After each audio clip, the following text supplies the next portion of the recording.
So boys, I have computer here.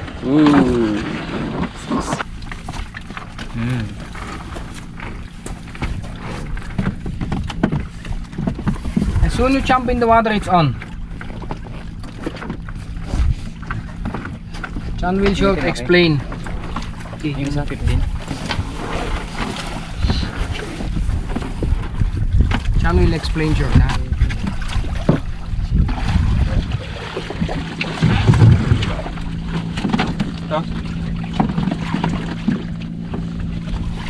As of the GPS, John, 10 meters. Ha? Try na lang, ha? Swim na lang, swim. Oh.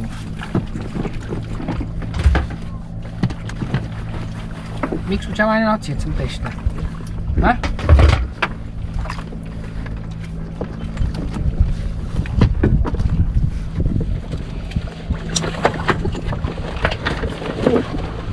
So yun guys, nandito na tayo sa open sea, diba? Sa dagat na tayo ngayon. So part pa rin to nung ano natin, ng ating lesson. Siyempre with Coach Michael, you know, together with his son Migs, you know, and John. Ate John. Where's John? Where's John? John lang sa tabi. John lang. Siyempre, kasama natin guys, Harabas. Cameraman natin, kasama natin magdadive. And, ang ating bankero, Naldong Putik, at si Mr. Bats. Yes. So yan na. Lagyan na namin to guys sa water rope case, tapos doon na lang tayo kitakat sa ilalim. So tinetest na ngayon lahat ni ni Coach Michael, lahat ng gear natin kung everything is fine. Oh, that is number one always before we dive. Make sure all is okay. That we are safe. Number one. Okay. Para matest din guys yung yung binili natin sa kanyang yan, scuba gear. So that's the problem. Complete set na tayo guys. Meron tayo sariling gamit. And I have extra weight here. You see, normally when I go diving, I always have spare equipment with me. Because like now, some screw is loose. I don't bring the tools with me, but I have a spare, so I just change. Okay now. I always have water with me. Number one important when we dive. So Water. Thank you. number one, so we not dehydrate. I always drink before I jump water to not dehydrate. Thank you. Then extra weight is always important in case we cannot go down. We have extra weights. Then now we need the boya, because like I mentioned last time, we are on the water. There's boat passing by. Before we come up to the surface, we blow up the balloon, so any boat can see, oh, there's a diver on the water. Very important. Tama. The rest is clear. Equipment is already set up. We learned last time in the pool the giant step that is here not possible because of the condition. So that's why we learn other options. So you jump in the water. So now the dangerous part, when you wear your weight belt already, but without the BCD, careful that you hold somewhere on the bamboo, otherwise the weight push you down. So careful with that when you jump in the water with the weight belt, but without BCD, that you hold somewhere. Then when you're in the water, I'm the one make the body check. I check the equipment to make sure all is okay. I inflate already the BCD, and then I put you inside, and you do like we learn in the pool, easy. Okay. Then, very important before we have a dive briefing. And everybody knows what we are doing, what we're gonna do in emergency situation. That is always important. Briefing first. So, we are here in the reef. I don't know the name. Normally, that is like Upper Reef, blah blah blah. Yeah. We don't know that name of that reef. I think we call it Cinco. Cinco, okay. Cinco, yeah. Okay, Reef Cinco. The nearest is 5 fathoms. 5. That's why it's Cinco. That's why. Okay. Okay. As of the GPS, it's really here around 10 meters around the boat, but visibility is really bad. I can hardly see mixed fins on the water. So let's see. We will go down. When everybody's in the water, I give the signal. We go down. Body team. Who will be body? Okay. Yeah. Then you and John, me and Mix. Huh? Okay. We go all together down when I give the signal. Remember, you go face to face down to see, especially now when the visibility is bad, easy you lose your body. So be sure you're really close to each other. And we go down to the bottom. As I remember, it's between 8 and 10 meters. 8 fathom. Fathom is like 2 meters or something like that. It's sandy around, and then it's just a reef. The reef, I think, the shallow part, it's maybe 4 or 5 meters only. So if you found the reef, we just swim a little bit around. No more exercise, we just enjoy now. Then always look your gauge, your air. If somebody have 100 bar, that is half of the tank, you give me the sign. Half tank, very important. Because if I know somebody have 100, I look my tank and then I can estimate when it's getting to be back. If it's 50, somebody give me the sign, 50. Then it's a time we go up and make the safety stop. Remember, 5 meters, 3 minutes. Safety stop, always before we come up to the surface. We try to look some small stuff on the reef. Maybe we look for nudie branch, that's little, sometimes very little, like underwater snails. Very beautiful, there's thousands of it. That's what we try to find here. Fish, last time we don't see a lot. A few coral fish, but nothing big. What important is you feel a little bit more comfortable. So now you have a dive computer. John, give a short introduction after I'm finished. What you can see on that computer, because the computer will show you the depth and the time. The time is counting back, so you see when you're getting in the dangerous part. So John will explain that. Also the settings, he already set up everything. We changed all the batteries, so the batteries are new, and he already changed the date. Everything should be already, because it's like a logbook. Everything is recorded, so you can, I'm not sure if this one you can also connect to the laptop, I think. Or you can go back and see, it's like a logbook. You can see your last dives. John will explain later after the dive. So you see, oh, my last dive was at that date. We dive, maximum depth was like 20 meters, and it shows you the time also. Tama. Okay. Tama, got it. When we come back to the boat, that's also part of the briefing, how we handle to come back to the boat. We cannot climb up with the equipment, no? So we take out the equipment, give first the weight belt.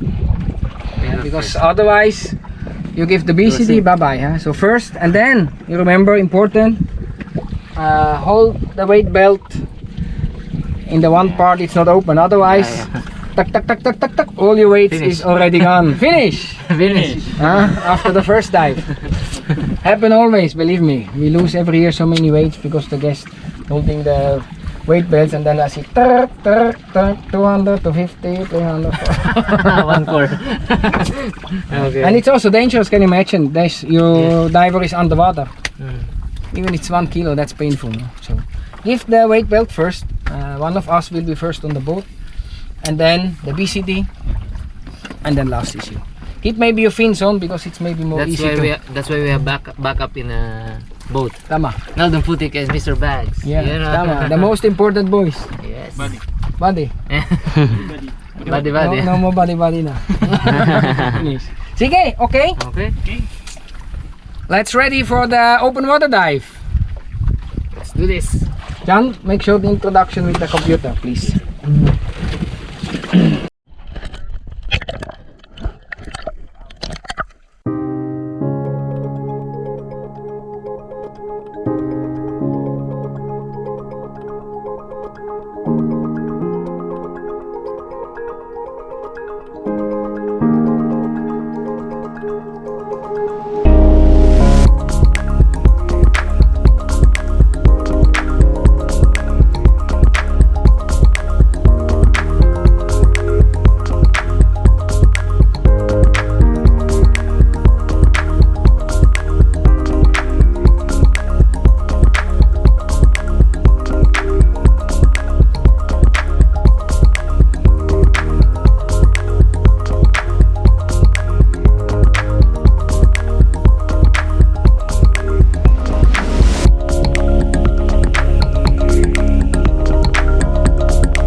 Latig inside.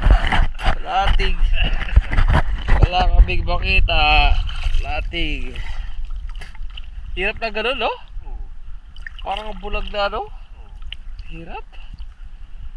Parang masusupokit na, ano eh. Hirap, wala makita. Better luck next time.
Nice. You know what is that? What we saw last?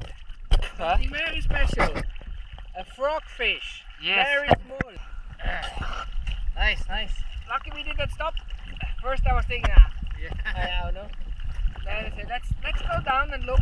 And then I said, oh, we're on top of the reef. And then I said, okay, because normally it's like that, no? If you're on the reef, the visibility is a little bit bad.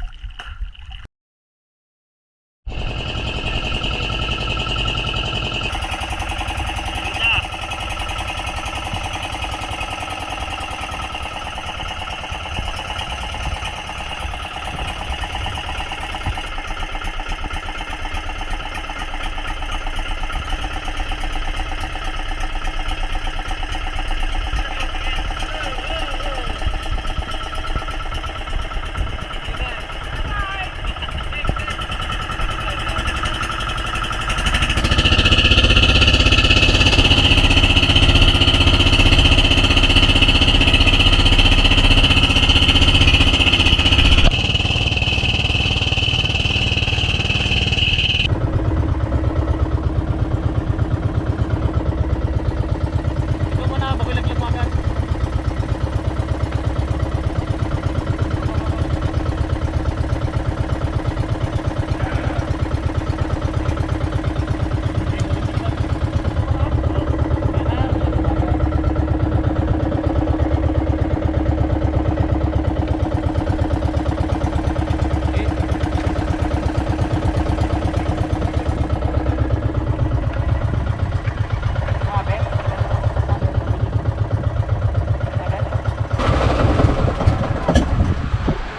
guys, dito tayo dumaong kasi doon kanina lakas ng agos. Dito mahina. Dito tayo dito. Diskarga natin muna tapos kain. Kaya tayo ni Coach Michael.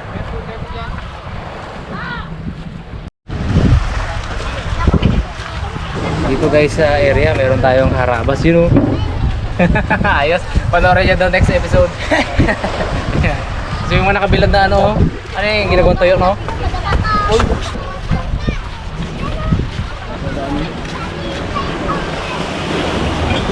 Lalo sa dulo.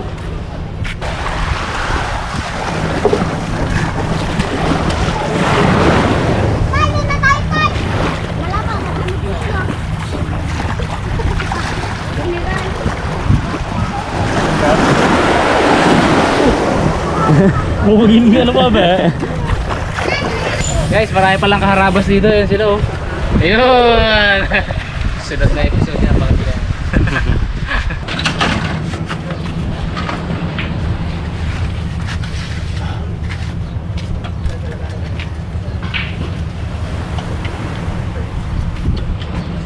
This is always important. This is wet, no? Dried up.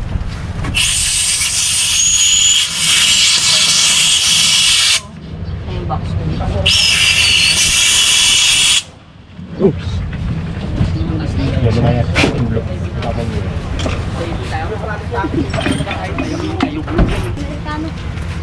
Hindi, Amerikano. Pilipino ako. Pilipino daw siya. Look alike only. Joke, joke. Ayun, mga harabas to. Ayan o. Hindi kawin na. Hayain.